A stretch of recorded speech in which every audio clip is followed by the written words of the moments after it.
when you look at Indonesia, you have the world's largest Muslim country. You also have one of its newest democracies.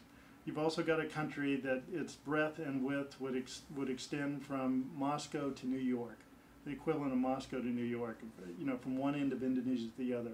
You've got unbelievable number of cultures, languages, and everything you can imagine there. So you have this stew all mixed together, and I can admire anybody who's out there trying to do it. So when I look at what Tosca Santoso has done in the area of radio and text technology, I go, wow, here's a guy who's figured a way to get to 22 million people with objective, fair news reporting. Here's a guy who's not afraid in this young democracy in which they're still trying to work out a lot of issues, and Indonesia still ranks high on the State Department's list of corrupt countries. Here's a guy who's not afraid to take that on and to, you know, investigate those stories and to publish them and broadcast about them. Here's a guy who's not afraid to give voice to the people in the country who never have had a voice. Give them a chance to discuss, talk about their government.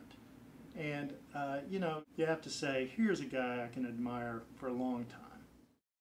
Radio is a very powerful medium, and a lot of radio around the world, there are radio stations there, and radio is very viable, but radio news is not as strong.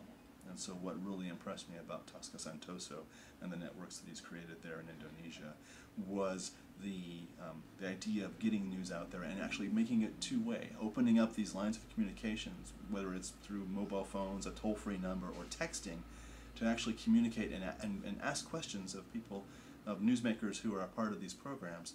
That, to me, which to us we would take for granted, everyone calls into radio shows all the time, but there I think was something novel, and it actually empowered individuals in ways, I think, that I suspect, well, they haven't been empowered before. Because even in the poorest parts of the world, people have mobile phones these days. And to grab that and take this other viable medium of radio and put the two together, I thought was pretty impressive. I felt like he had persevered for, you know, more than 20 years, you know, with freedom of information and trying to get the stories out in Indonesia.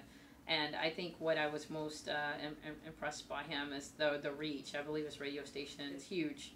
And it's the democracy there is kind of on the fringes, and so I feel like that his work could have a great impact with helping to push things forward because he's so far-reaching with his topics and discussions.